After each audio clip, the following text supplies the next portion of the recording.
everybody. Welcome to the stream, our Cutting Time CNC Industry Podcast, episode 2. So we're very excited. We've made some changes, as you can see. We've got a great podcast ahead. We have Brandon here from episode 2, from Design to Finish, a comprehensive CNC journey, and it's your co-hosts, Stephanie and Al. And yeah, we're excited. We are excited. Thank you, Steffi. And nice to have a magnificent co-host, and we appreciate it.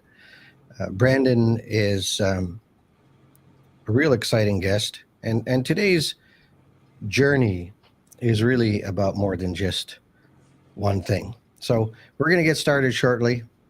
Brandon will be on. Start the intro. Welcome to the Cutting Time CNC Podcast, your go-to show for precision, efficiency, and innovation in CNC manufacturing. We're here to help you cut time in all of your CNC endeavors. Whether you're a CNC enthusiast, CAD/CAM aficionado, or into robotics, this podcast is for you. Join us as we explore cutting-edge perspectives on machining metal parts. Discover the perfect tools and streamline your production processes. Precision meets progress on the Cutting Time CNC Industry Podcast. And now, here's your hosts, Al Martins and Stephanie Bate.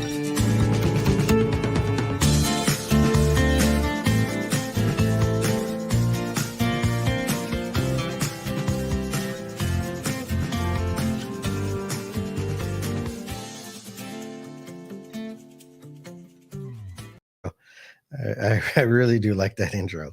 Of course, we wouldn't have it if I didn't, but yeah, it's Wednesday night, and we're looking forward to having Brandon on board. Brandon works for CAM Solutions. He's an applications engineer. His official name and real name is Brandon John Austin Black. Brandon, welcome to the show. Hey, Al. How's it going, everyone? Thanks for having me. Well, we're really happy to have you. It is an honor to have you on board. All mine. Yeah, we're looking forward to a great show. And this journey, a comprehensive journey, I think will resonate with a lot of people. Your journey started a while back. Brandon, can you tell us about that? Can you let our listeners know how you got to where you are today in the CNC world? Yeah, absolutely. I mean, it's been a long journey now. It's funny, I'm about to turn 40. So yeah, it's started in high school, really. You know, my uncle kind of mentioned tool making when I was wondering what I was going to do. And that led me down the machinist road. I signed up in high school, grade 9 or 10, for a summer co-op. You know, got in a machine shop and ended up co-oping there for grade 11 and 12 as well, working a bit during college, doing my co-op there. And then that was at Algonquin College in Ottawa. So I know we talked about shouting out Wayne Palumbo was the one. And a lot of times, Wayne, how are you, Wayne? I hope you're doing well, my friend. Thank you for everything. And yeah, it's like anything, you know, it's that school had Gibbs Cam. So I would say that there wasn't too much Gibbs Cam going on, but right at the end, the second year, you know, we got into it a little more. And, you know, I thought I'd be on the manual or maybe an operator for maybe the rest of my life, but I just caught that bug, that programming bug. And next thing you know, I was taking a class from you, Al. You know, Wayne suggested that the class sign up for some training on Gibbs Cam. So as long as enough people signed up, you guys would come down to Ottawa here and do a nice little personalized class for all the students. And we ended up getting enough people. And so one of my current coworkers, Sylvain, came down to train the first few days. And then you yourself came down and finished it up. And, you know, the rest was kind of history. That class really did change the course of my whole life. You know, I could have been in a shop still possibly operating, but. And that's not necessarily a bad thing, Brandon. You know, if we unpack a little bit of your journey there, you must have always been interested in being able to create things. Otherwise, the whole idea of engineering wouldn't even come to your mind. Exactly. I've always been into taking things apart, seeing how they work, making things. Legos is, a passion I had back then for sure, and Yeah. seems to be back here and there. But yeah, it's definitely a passion more than a job. And when you're into that kind of thing, it really is fun. It's not quite like a video game or anything, but you have that gratification where you have something to make and you're making it, and then you see that final piece, which is what this whole thing is about, is just that journey from a design on a piece of paper in someone's head and going all the way to having that in your hand is amazing. And I have souvenirs all over my house of just that I constantly look at, of just parts I've been part of. And Yeah. at Camp Solutions, really our job is to take what no one else wants, which is usually the most challenging. And so if another company can't do it, a lot of times we'll take those.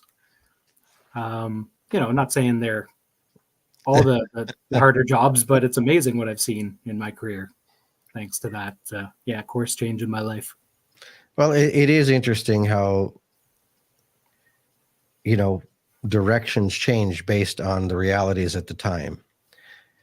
And you mentioned something interesting, and that was you were at a college, and certainly, community colleges and colleges in general give you some baseline.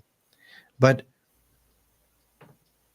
Wayne Palumbo was interesting in that he offered an industry expert or an industry expert company to elevate that, let's say, focused training to you as an individual. How do you think that was instrumental in your journey to the CNC world? I'd say that it was very instrumental because it's a focus thing. In college, I'm not sure how it is these days, but it's probably much the same. The trade isn't promoted enough. A lot of the college classes focus on the manual side of things. So you get in the CNC lab, you do a couple parts, but really you don't know even 5% of the functionality that CAM program can do. So that's where the training was just kind of a ramp up. I mean, we were like that, and then all of a sudden I was getting all my questions answered, even more advanced stuff, all the different processes, machine sim, different cutting strategies. So absolutely, the training is how you learn. And then I was able to take that and keep on learning on my own and through doing jobs and taking future training. And yeah, there's always something to learn in this trade. That's the thing. It's never going stagnant. There's always some kind of new method or technique that's coming out that's changing the game. And so it's that never-ending learning that I love it. Yeah, it's definitely wonderful. Yeah. Well, I agree. And, I've been in this industry a little longer than you, not by much, but I like to think I'm just as young as you are. And in fact, you look nothing like 40. I appreciate that. Thank you so much. Not at all. I don't feel like it either. Exactly. So, Brandon, if we now look at the course, so that the idea from design to finish, one of the greatest things is be able to draw something on a napkin and then generate that into some kind of reality. That's certainly our world of CNC. In the old days, it certainly used to be manual machining. I certainly was in a little bit of that world. Now we're into the world of 3D printing. We're into the world of robotics. We're into the world of CNC machining. We certainly have passed the NC machining side of things. But in the world from design to finish, I put 10 questions together. I'm not sure if we'll get through them all. And I think Steffi will pop them up at the bottom there as we go through them. But, one of the questions says, what are the primary considerations in the initial design phase of a CNC project? Can you speak to that? I'd say if you don't have anything designed yet, then you're going to need to know what that particular part is going to have to do. And that's usually the start of it. Cost plays a part, of course. There are a lot of things that you can do if you have money, but if you want to actually make it, cost effective, then that's another consideration you would make. So if you needed, let's say, a bracket to hold one thing to another, then you would have to figure out exactly how that bracket would have to come together, what kind of strength it would need. And that's where the design comes in. So everything always starts with the design, whether it's on a napkin.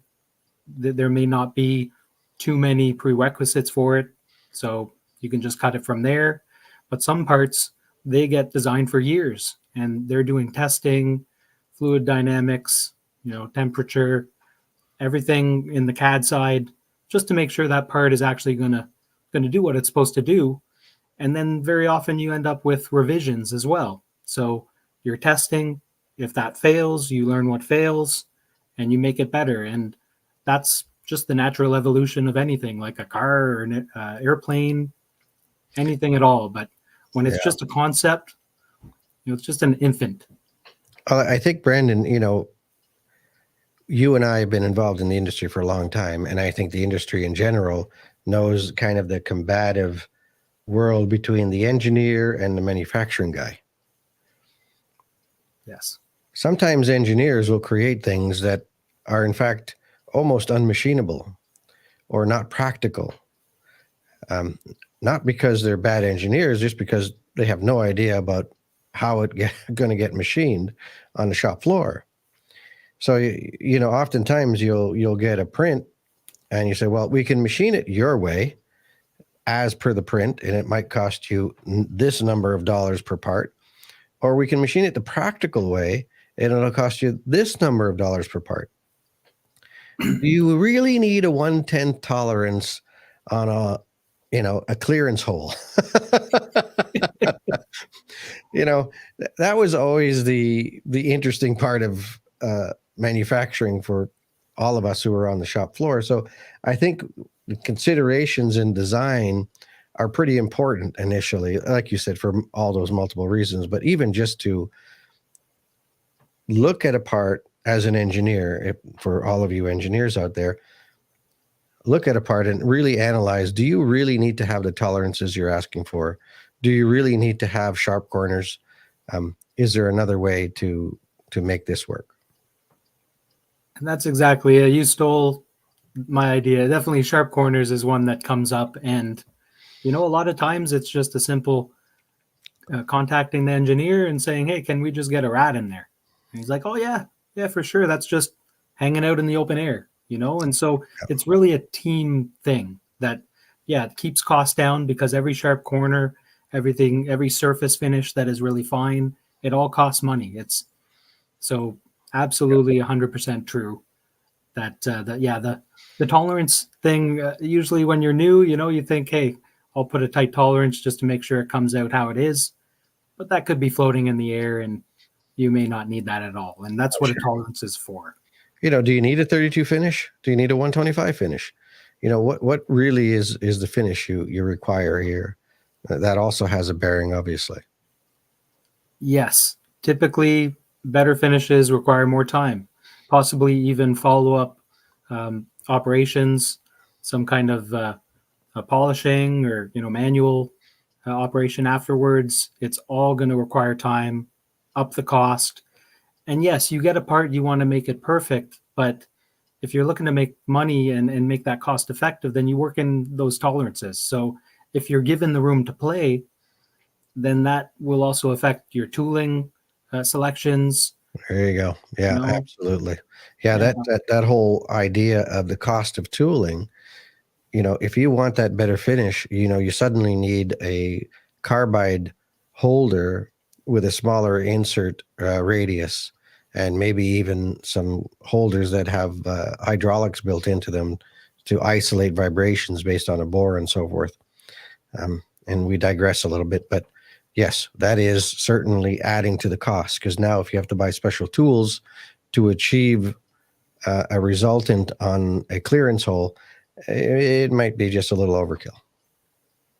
Yeah, when you might have just a regular jobber drill in your toolbox already that'll do the job. Absolutely. Yeah, exactly. All right. Well, let's go to question number 2. What do you think CAD/CAM software has to do and play a role in this whole transformation from design to finish? I mean, more and more every year. You said NC, those days are gone. There are still times when NC will beat a CAM program for a very simple part with CAN cycles, but most of the time, the CAD CAM will definitely beat the NC programming, especially when you're talking about complicated surfaces. So when you're talking about CAD, that's computer aided design, and you're actually making some kind of a model or a print that shows you what you need to make in real life. And then when you're talking about computer aided manufacturing or CAM, that is how you actually map out all of the tool paths or all the processes that you're going to use to actually make that part in real life.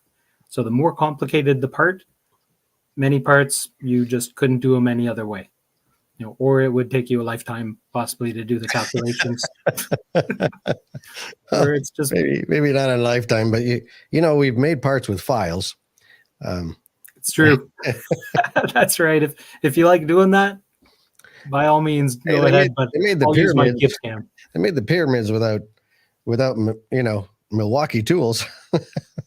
That is true. They certainly.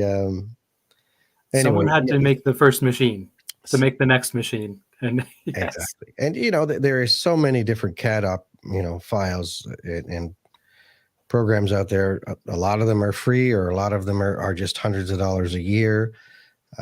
But from design to finish in today's world, we haven't got AI at the moment. We have AI that'll make movies for you, but we don't have AI yet that will say, I need a bracket that isolates, this condition to this condition. We still need engineers for that.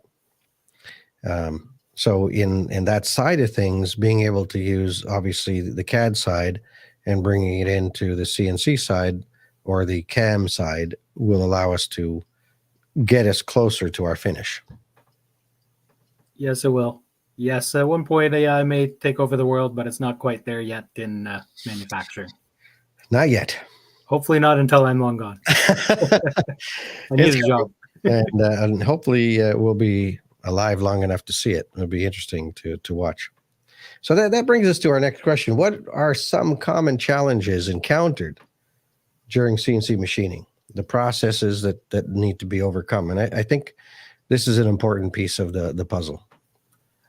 Yes, the challenges usually come up with, the design itself. So we've already talked about that, challenging features to make on a part.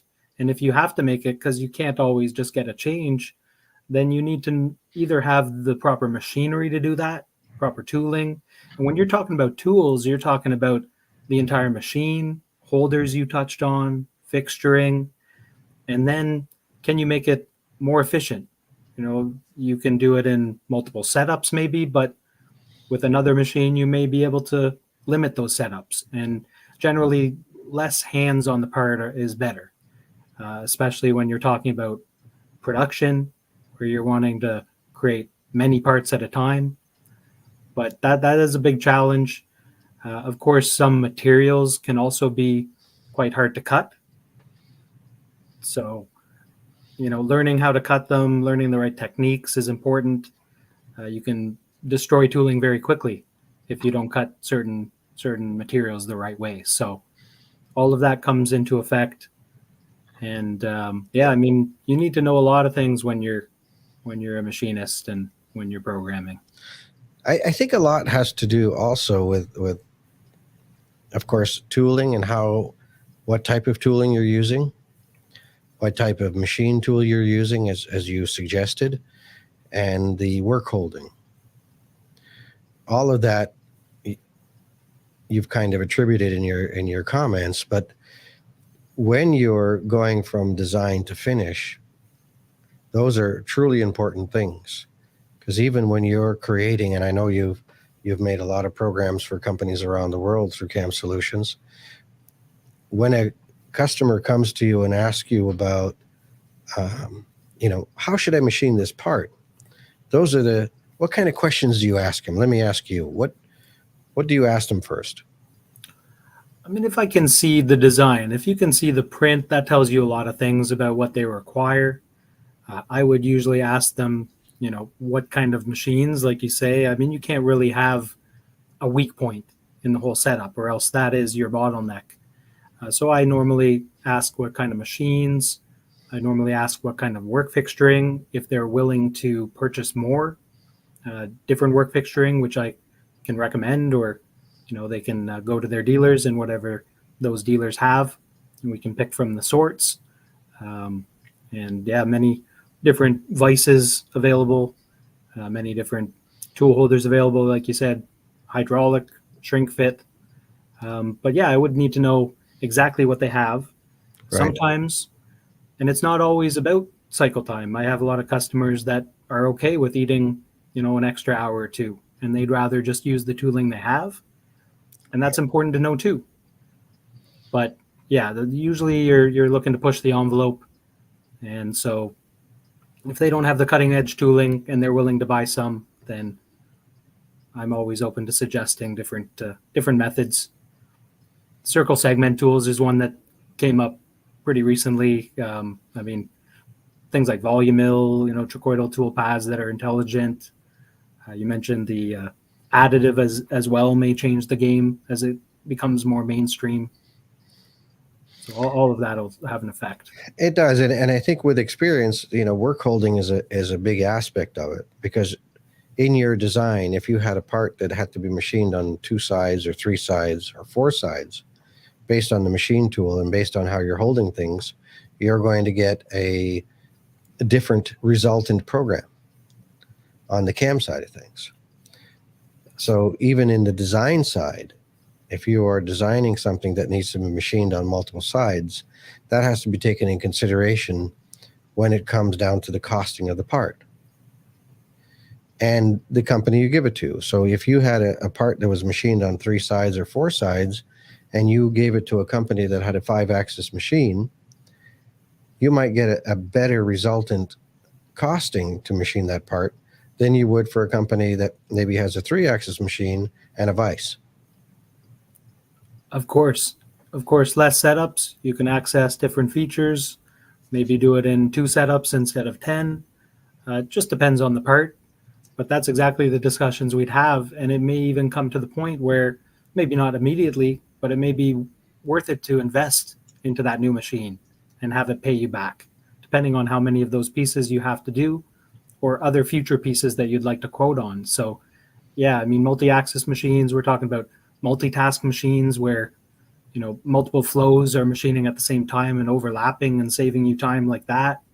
And we're talking about running 1 million parts, running for years and possibly even without operator intervention most of the time, So yeah, depending on the part, there's usually a machine out there. Some machine tool dealers just make up crazy kinematics just, because they don't exist, it seems. So, well, it kind of runs into our next question, which is the significance of selecting tooling.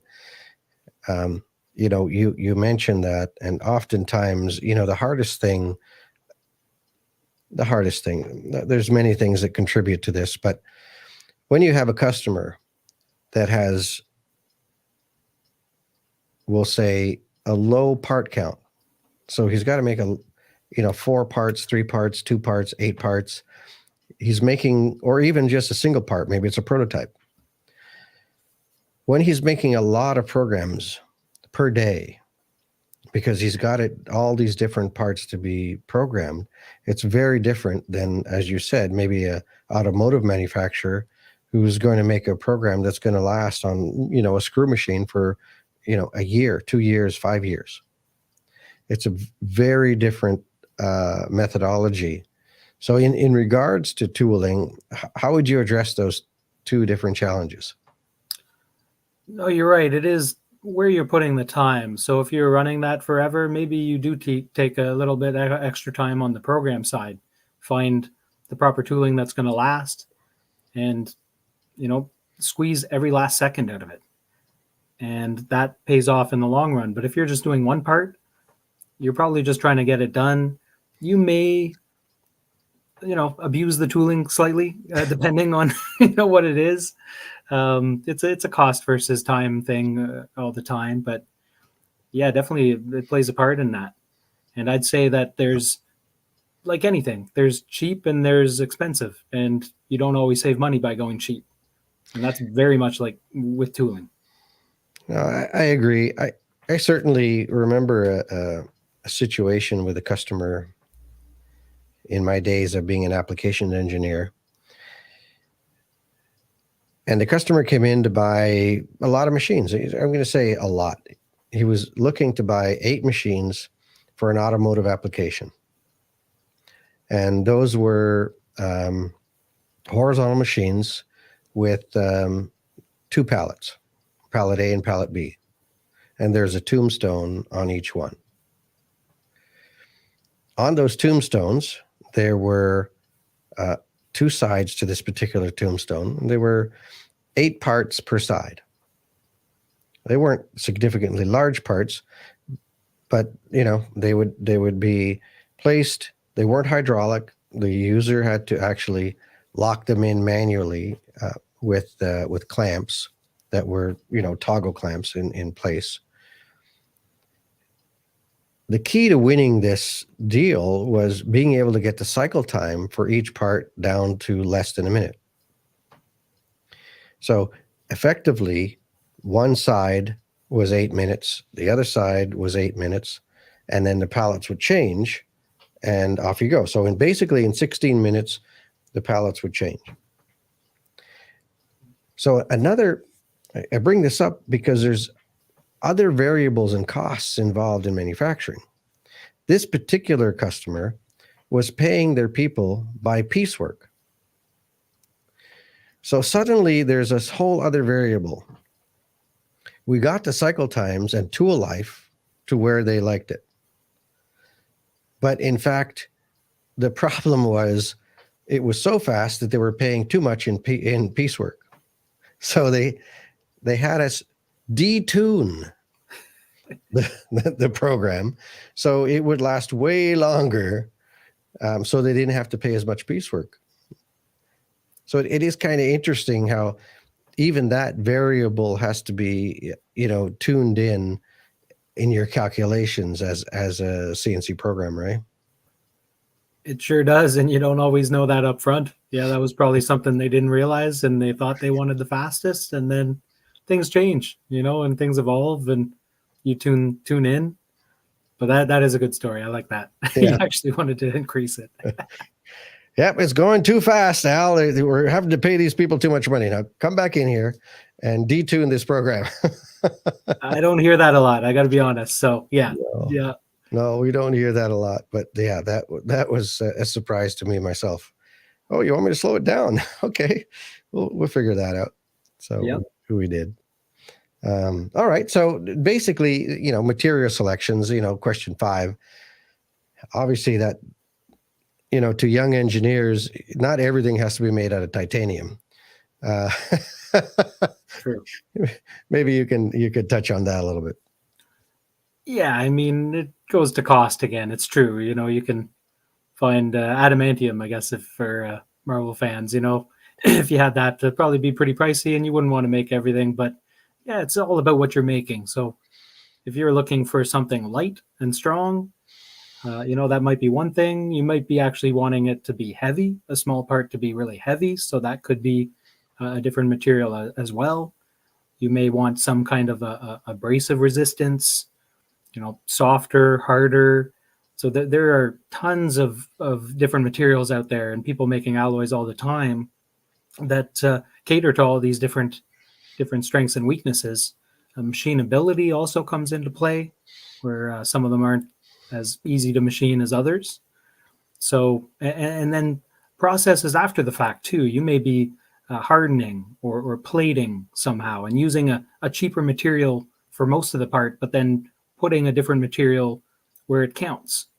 So absolutely, yeah, not everything needs to be made out of some kind of super expensive titanium or exotic super material. Alloy. Exactly. I again remember one time, or multiple times actually, where sometimes we used materials just for characteristics.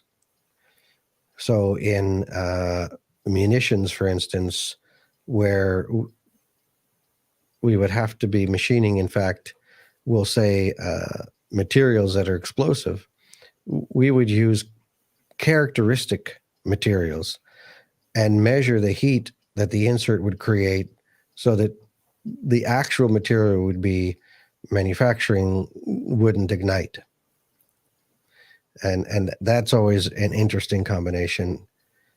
There was also another application in the nuclear world where those billets had to be machined, and they used a material called Waukesha. And it had the characteristics of cutting uranium without actually cutting uranium.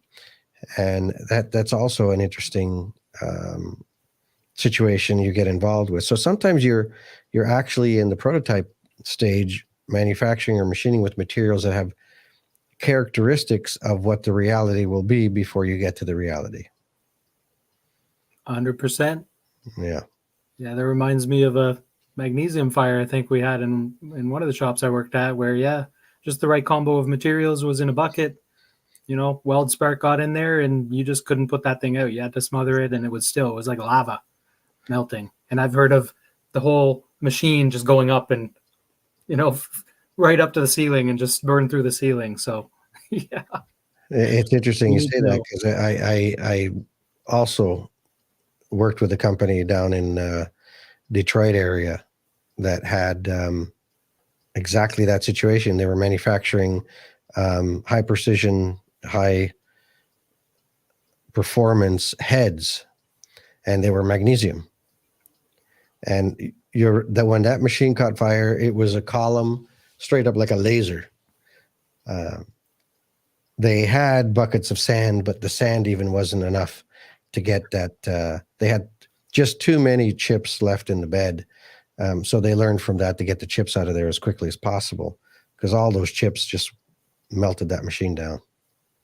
Yeah, the sand might have turned the glass. I mean, it's ridiculous heat. You just got to let it burn it out sometimes. Yeah, absolutely. Magnesium, and fireworks and all that. Maybe another material too. It gets hot enough to ignite that. I mean, it can really be a chain effect, but that sounds similar to what I saw. Yeah, no, exactly. So number 6 then, what role does precision play in the CNC manufacturing, and how is that achieved through that process? I mean, they always joke about, the woodworking versus metalworking, but yeah, precision is everything a lot of the time. You can't have things be the wrong size.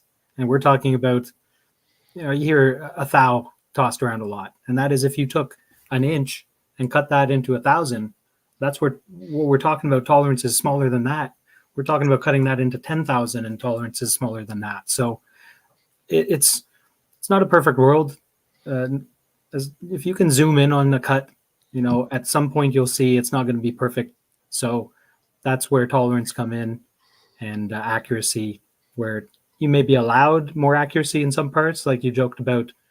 Maybe clearance holes maybe don't have to be as highly toleranced, but you may have some kind of a special fit that you want to achieve, or some medical parts are huge for that, where it can't even have a little mark on it. You're not even just talking about the size, you're talking about where is the tool going to stop and start the cut, because it's going to leave dwell marks. And so maybe if you're making certain parts, that doesn't matter, but yeah, you're getting into aerospace or medical, things like that. Tolerance is everything. It has to be bang on. Definitely. Well, that's kind of leads into the idea of,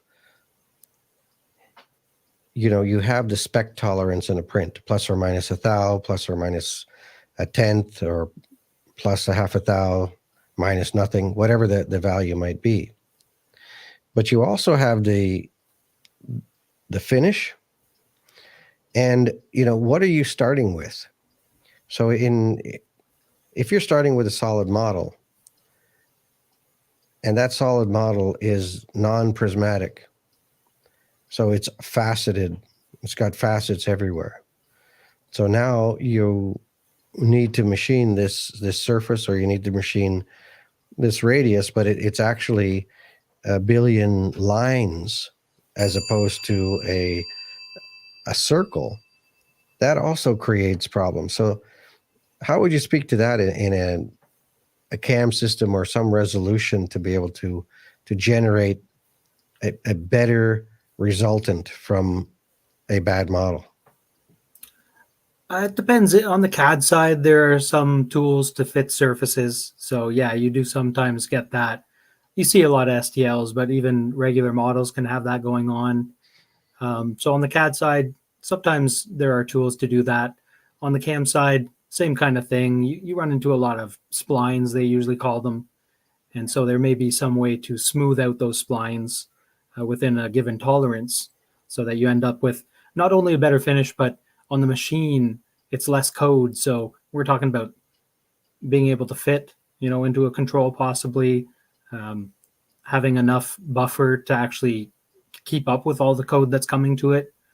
But yeah, there are plenty of tools in there to kind of use the facets that you have and come up with some kind of a tolerance, depending on what you're doing, of course, because some things you just can't fix. It would have to go back to the designer. Some things you can't fix. Well, again, our history, being able to achieve different finishes. We won a project with Pratt & Whitney years ago on machining a Blisk profile. And that profile was given to a couple of different vendors. And when we came to the table and they put it on the shadowgraph, for those of you who remember shadowgraphs, you could see that, on a 2-axis lathe, you can generate a tangent to tangent move so that a curve will be continuous even though it's a spline. And then you have the spline scenario where, in fact, that curve is split up into whatever 1 thou moves. But ultimately, when you look at it, it looks fine. But when you put it on a shadowgraph, you now see what looks like to be the side of a nickel. Then you see all these faceted moves. So although it's within potentially the tolerance, that actual curvature is not the desired resultant. And it can be very obvious too, depending on how the light catches it or running your fingernail. Yeah. And sometimes that's just no go. And you're dealing with in a world where you have, measurement, you have probes, you have CMMs, and they can pick all those up. And so it's not like you can just kind of sweep it under, fly under the radar. Slide it under the covers. It's good enough. Yeah.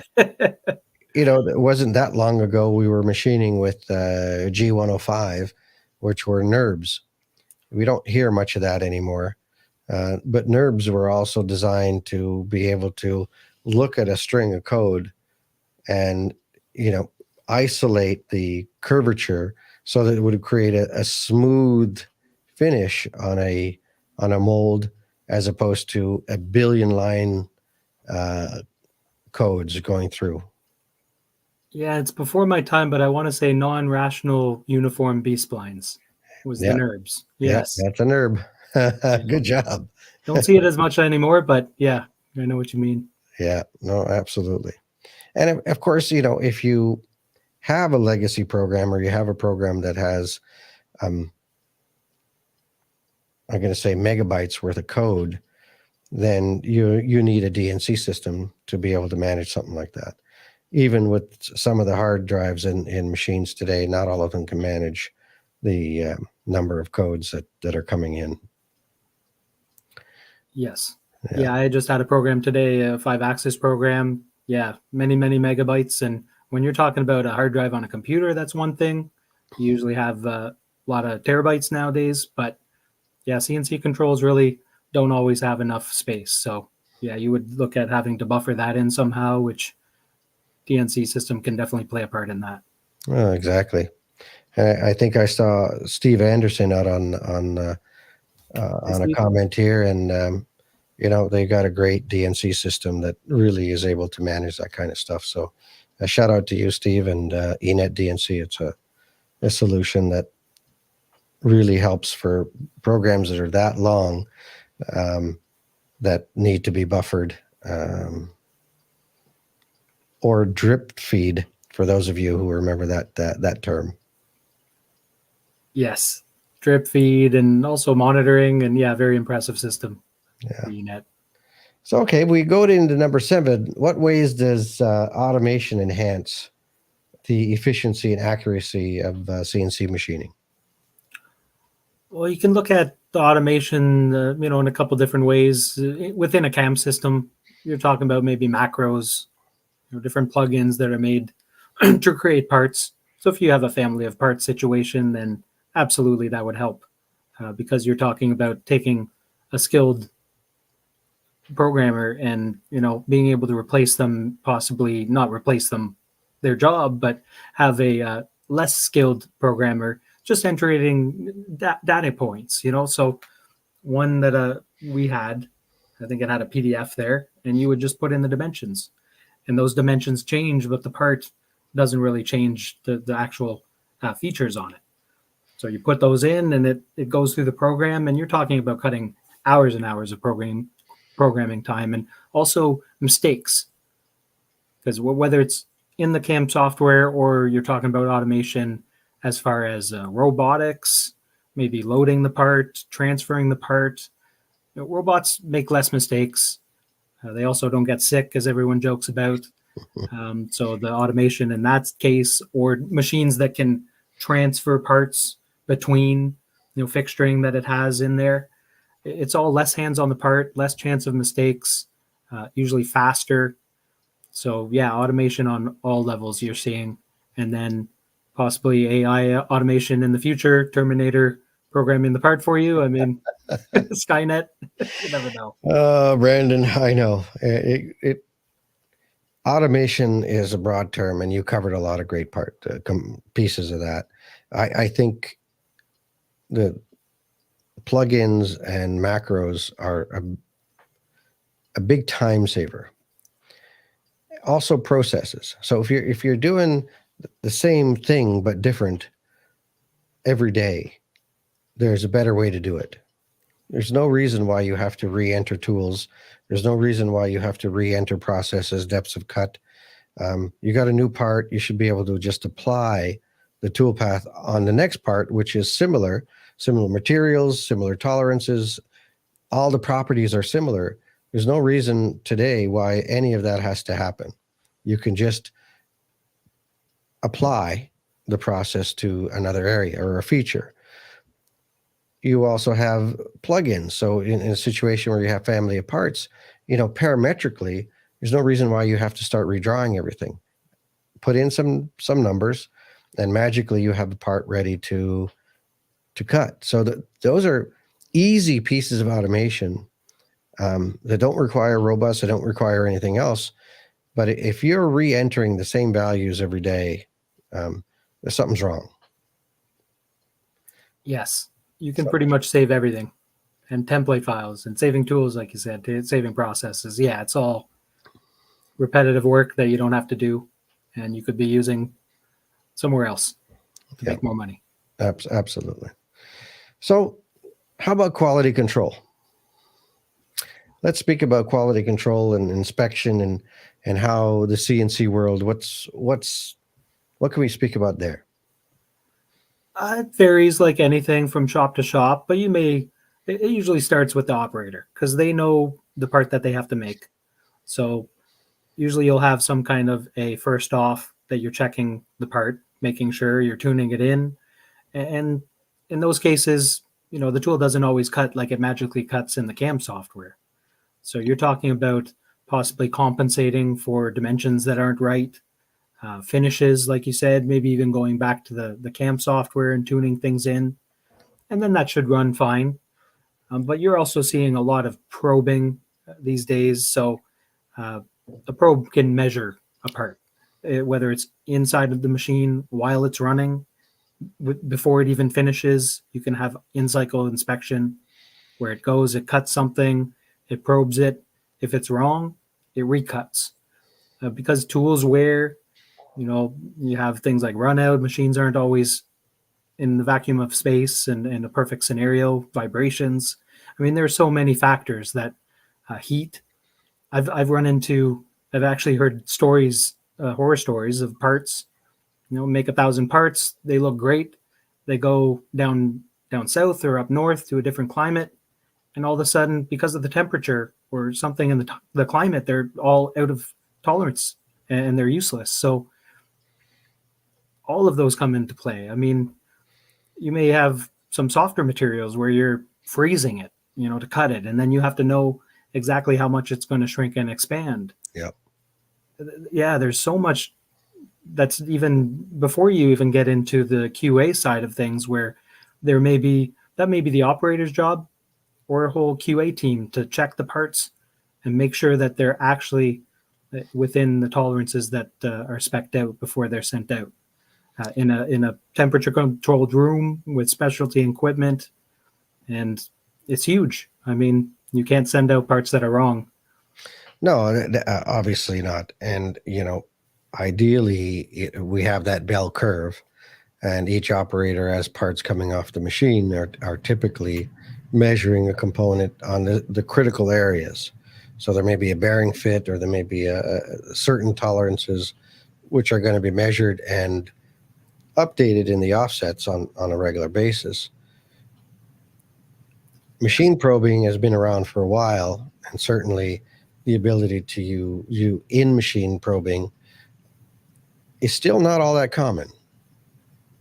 People are still afraid to destroy a $10,000 ruby on a Renishaw probe or whatever probe they've got, and I get it. But certainly software has come a long way, and I know there's different pieces of software that support probing, and it's nice to be able to have that on board. So imagine you've got a critical bore in your CAM software. You could say, hey, 4 sides or 3 side, measure this bore, and it'll automatically offset the tool to come back in and rebore it, or change the tolerance so that the next bore will be within the spec. So there is automation in probing. And then there's just a simple situation where lights out machining. And if you're in a lights out machining process and your tool breaks, well, the machine still thinks it's doing something. But your next tool is going to have a problem. If your drill broke and you're starting to go and tap, that would be a really bad thing. So more and more machines are starting to have some type of detection for tool breakage, tool life, and other things, right? Would you not say? Yeah, if it could be predictable if you run that part and you know when it's going to break, and you plan it out, or they may have some kind of a check or a laser or some sort of detection that it can see, hey, that tool's not there anymore, or it's not good enough. And it would be bad news. Absolutely. Something's not cut and another one comes in, and it's bad. And we've done this certainly on components, and we're going to get to that, next question in regards to, post processors and so forth. But, if you imagine a 10-thou drill, and a 10-thou drill, as you know, is about the size of 2 hairs, pre-drilling these hole locations, and the next tool is coming in to helically create some type of a thread, it's going to be real bad if that happens. So being able to allow you to go check with a laser or check with a system for every time it cuts into a hole, it checks the tool that is still there. So having, a CAM system in place that allows that to happen, I think is pretty important on that side of things. I think so too. Yes, you always want your tools to be there and cutting the right size. And yes, it's hard to do it when they're a little toothpick, but everything's achievable. Exactly. So let's get into post processors. What are the importance of post processors? I mean, if you're talking a post processor that is going to translate the CAM program into the code that the machine uses. So it's the language that it uses. Different brands of controls will use different languages. So yeah, I mean, obviously a bulletproof processor will stop crashing. It will stop a lot of things, to be honest, that will all cause you money. And sometimes you got to edit it in, but that fine tuning is definitely worth the money, so that you have something you can trust. Because even if you think that there might be something wrong, then you're running things slower. You're looking through the code. You're trying to figure out if it's gonna smash or not, and maybe you're a little shaky pressing that green button. So having a post processor that actually speaks the proper language and translates exactly what's in the CAM program onto the machine, and also having a CAM program that simulates exactly what you would get from that code on the machine is very important. So yeah, post processing is everything. It could be in totally different language, and yeah, you're not going to get anywhere. So in the world of manufacturing today, you have your CAD file, you bring it into your CAM system, you generate the toolpath based on all the parameters we've spoken about, and then you hit post. The next step should be what? Sending it to the machine, right? I would hope you're not editing it. Yes. There you go. We're talking about, a lot of people call that finger cam. Edit free posts are where it's at, because you could make a mistake when you're editing. Finger cam, I never heard of that one. I like that. Oh. You see it everywhere too. It's a very common thing to have, edits after the fact, and then you forget to edit something and things go boom, or you don't get the right part, and where you could possibly get a change to that post processor most of the time, and there you go. You don't have to edit anymore, and that it's not going to go boom. Yes, that whole finger cam thing, I'll have to remember that. Thank you, Brandon. No problem. The idea of posting and going to an editor and then sending it to the machine, should almost be illegal. A posted file should be ready to go to the machine right out of the post. We're done, and it goes. The moment you have to finger cam things, as it were, it reduces the desire to make edits in the CAM program, because your guy on the shop floor will say, hey, you forgot to do this or that, put that in. But if it took you half an hour of editing for every time you posted out a program, you're not going to be so ready to go in and make the changes that are actually needed on the shop floor. And then you end up with a program that is not really usable the next time. Does that make sense? Oh, it's so true. Yeah, a lot of changes. You don't want to do that on the code, so you do it on the CAM side, you repost, and now you got to do the edits again.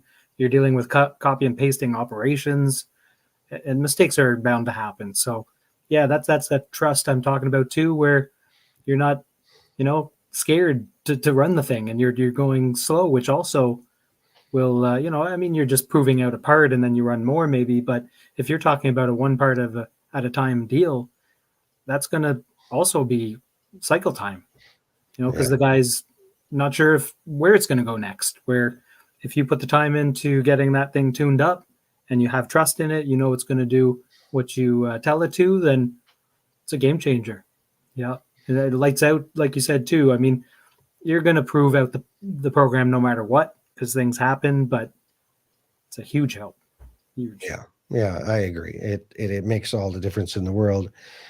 And if you're working with a CAM company, get them to make that post processor edit free. Every CAM manufacturer, I think, would agree that the post processor is the key to success.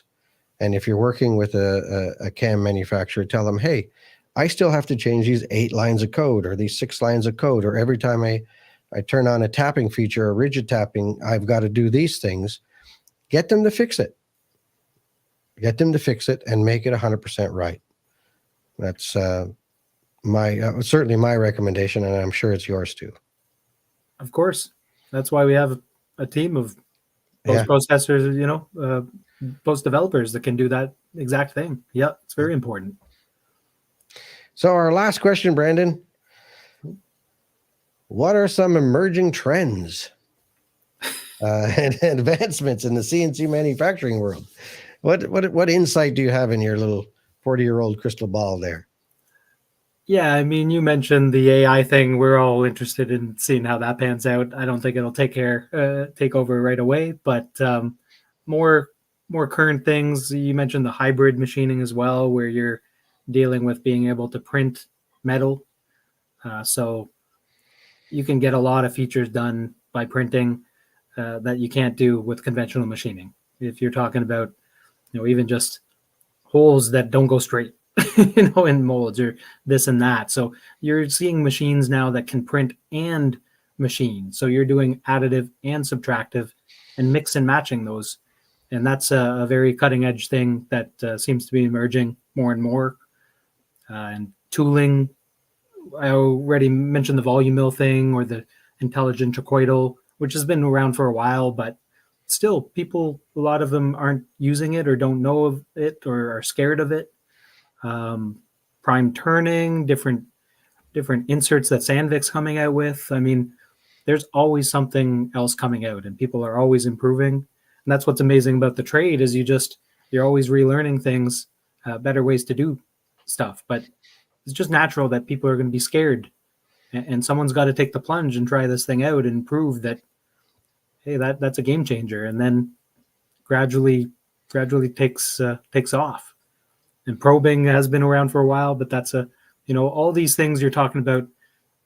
It's an amazing time to be alive in the trade because the trade was just, what it was for so long. But with the advent of computers, just completely different now as far as what you can do and all the technologies that are coming out and things are just getting more and more accurate, more and more efficient. And yeah, and it makes me all happy.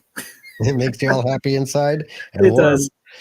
100 years ago, we were happy with a blacksmith. And then we, kept evolving with machine tools and the industrial age, and exponentially technology is changing for sure.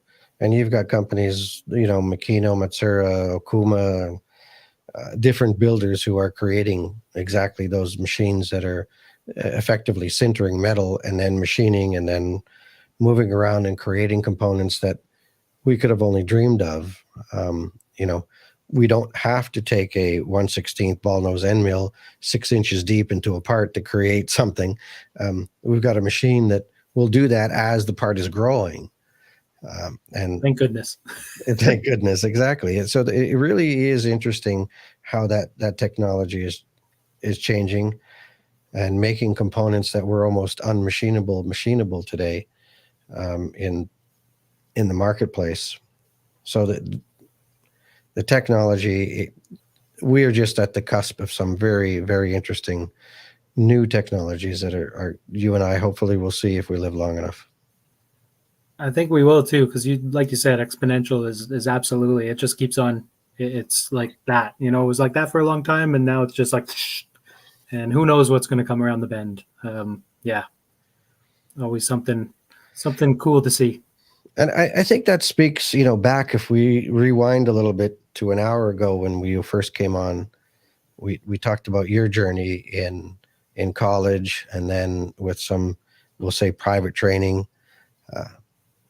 We're at a point today where I think students and individuals who are thinking about entering the industry should enter the industry. You finish your high school, you finish whatever level of education you need and get into a shop, and you will evolve with the shop because today's technology is moving so quickly. By the time you learned it in school, it's already old. It's already old. No different when I went to school. It was all high-speed steel. The advent of carbide was there, once I hit the actual trade. But it's true. It's hard because a lot of the teachers are maybe, not allowed to use even it's not even the teacher's fault a lot of times. It's a cost thing at times, and you're using different technology where, if you're out in the world of production and you're in a company that's willing to spend the money, you're going to get the latest tools and be pushing pushing the envelope. Yeah. Right. And if you have the right attitude and you have the right mindset, the company you're with will train you. In North America today, in the U.S. and in Canada, they're hungry for people who actually have the attitude and willingness to learn. Don't waste your time. Get into industry, and you will grow with that industry partner. Yes. Very hard to find good people. And a lot of it started where, people were being pushed into possibly university careers, and that left a big vacuum.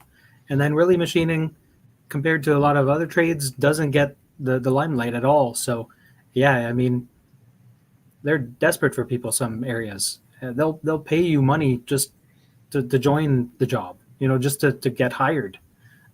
Pay you some kind of bonus. A lot of headhunting going on. People poaching from other companies. I mean, yeah, it's when you find a good guy, you're going to hold on to them, and you're going to have a career for life if you'd like it. Absolutely. Well, Brandon, I think this has been great. We've covered a lot of space. It kind of leads into our podcast in a couple of weeks from now with Kevin and robotics and that area of automation, which is really interesting as well. I look forward to that and speaking with him in a couple of weeks from now. It's been a real honor, Brandon John Austin Black. I love that spy name you've got. Real honor speaking with you. So thank you for joining us. I think Steffi will come back on and lead us into our next phase, but really a pleasure. Thank you, Brandon. Thank you so much for having me. And yeah, thanks to the audience for watching. Cheers. Take care. Thank you. Hey, Steph, we can't hear you. What is it with that damn mute button? Oh, no. Oh, shucks. Okay. There you go. Well, that was an awesome episode. I enjoyed it. So good job, guys. Thank you. I don't see you crying into oblivion in the corner there. No. Oh, great. So you're going to introduce our next week's episode, are you? What's happening next week? I touched on it a little bit, but maybe you can just give us the title and who our guest is. Yeah, I was working on I was having some technical difficulties in the back end, but I was working on a banner. Oh, okay. Nice. So I have a little, and here it is. Now here it is. So it's robots in action, transformative integration in CNC. There we go. I haven't memorized it. I'm sorry. Help me out on it. All right. So we have Kevin Hirsch next podcast. What date is that on? April 10th. April 10th. Is it that far? Is it already April 10th? I know. It's wild. Wow. Yeah. It's going fast. Anyway, everyone, thank you for joining us today. I hope you enjoyed the podcast. This is our podcast number 2. We really look forward to having you back all again in a couple of weeks and listening to more about how robotics is evolving in the industry. Thank you, Stephanie, for putting this together and making it another success. We appreciate it very much. Always a pleasure. Happy to be here. Thank you, everyone, for joining. Good night, everyone.